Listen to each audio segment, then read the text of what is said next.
But there really is only one place to start, with extraordinary developments last night at Celtic as Martin O'Neill returns to the club he left 20 years ago following the resignation of Brendan Rodgers. Today, O'Neill revealed he was as shocked as anybody when he got the call asking him to return to the club on an interim basis, but he insists it's not a long-term solution. For more on that, we can cross live to Celtic's training ground and speak with our reporter, Gordon Duncan. Gordon, good afternoon. A new management team in place. Have we seen O'Neill and his assistant Sean Maloney today? No, certainly not Martin O'Neill. He is believed to be on his way up to Glasgow to begin that job spectacularly 25 years after arriving for the first time as Celtic manager. The 73-year-old will be back in an interim role. So certainly not here at Celtic's Lennoxtown training base this morning. This is about as close as we can get. Normally on match day -1 we would have access to training round about 11 o'clock, but of course for understandable reasons that is not the case today. Sean Maloney, you would imagine, would be involved in taking training. He, again, probably in very early this morning to try and get things sorted. I can certainly hear the Celtic players training over my left shoulder. They tend to train on the pitches just at the top of the hill there, and you can still hear them ongoing, bound to be concluding that training session pretty soon. So no sign of Martin O'Neill yet. Someone we have seen, though, is the club's CEO, Michael Nicholson. He arrived at Celtic Park a short time ago to ultimately begin the search for a replacement for Brendan Rodgers, who resigned spectacularly last night, although there has been a real disconnect there. Clearly the way that news came about carried an element of shock for everyone. So Michael Nicholson arriving at Celtic Park earlier, getting ready to go and face the music, try and unite this fan base, because of course they want to get the right man, clearly someone who goes and wins trophies for Celtic, but they also have to try and unite this fan base because Celtic feels a bit of a mess at the moment. It's been unravelling in recent weeks, and that came to a head not only with Brendan Rodgers' resignation, but that explosive statement by the major shareholder, who is Dermot Desmond, last night. Martin O'Neill has spoken this morning, though. He spoke on TalkSport a bit earlier on to express his shock. He says it's obviously the kind of shock news, really, as much as anything else. It shocked me as well too. I took a gasp of breath and thought, is this real or surreal? It's difficult, really, to turn down somebody who gave you the job in the first place 25 years ago. So from that viewpoint, maybe by the time I pulled myself off the floor, I probably thought maybe I should do it. I think they were probably stunned by the news Brendan left, and as a consequence they might be obviously seeking a permanent manager. So this is like a short term, I'm not going to say a fix, but it's certainly a short term fit. Whether it's a fix or not is another thing. So those the words there of Martin O'Neill. He broke his silence on that big development earlier on TalkSport. We would expect to hear from him in the coming days as he gets ready to take Celtic for a second time. Yeah, Gordon, as you mentioned there, he confirmed he won't be the next permanent manager, short-term fit. What does he think the club are looking for?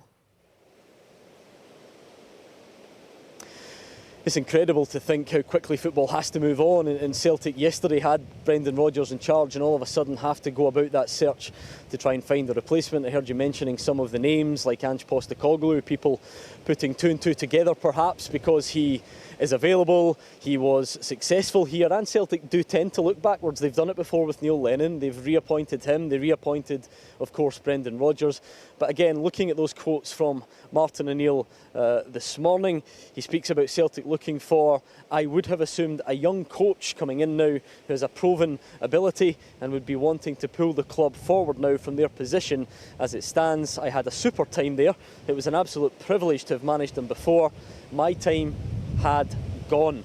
I can't emphasise this enough. This is a short term until a permanent manager is appointed. I think Celtic will be searching around for that young manager with a proven ability who's got a bit of a track record. I will just sit in there and keep the seat warm for him. I suppose it depends how literally you take that and what knowledge Martin O'Neill has of the managerial search. On one hand, you could look at it and say Martin O'Neill references a young coach. Does that rule out someone like Ange Postecoglou? Maybe we're being unfair on Ange Postecoglou. I'm sure Martin O'Neill won't mind me pointing out that at 73, most coaches are younger than him. So whether he means young in the sense of being particularly young or just someone a bit younger than him to come in and step into the hot seat, we will find out in the coming days and weeks. It's going to be a dramatic period ahead at Celtic. Yeah, we're going to let you get out of the rain there, Gordon. We'll catch up with you later. Now, aside from the manager change last night, Celtic major shareholder Dermot Desmond released an extraordinary statement accusing Rodgers of misleading fans over his contract talks and the club's transfer business. Former Celtic captain Jackie McNamara played under Martin O'Neill and with Sean Maloney at the club and has given us this reaction. Seemed to be quite, angry or frustrated statement. I think from a fan's point of view, I think you're maybe understanding a bit more of the workings inside with that statement. You know, that Brendan had a lot of say in the comings and goings of players. You know, a lot of things the fans don't understand or don't know about, and I think a lot of them will maybe change their opinion a little bit on the back of that. How would you reflect on Brendan Rodgers' time as Celtic manager as a whole then? Yeah, he's an elite manager. He's been, a great addition to the club the first time, even the second time coming back in after Ange, steadied the ship. And football, you do have a lifespan and things change, and I'm sure he'll go on and go into another job and do well. Do you think this could sour his reputation a little bit? What's happened? Not through time, and it might be a bit raw just now and from both sides, but he is a big part of Celtic history. And that will remain forever.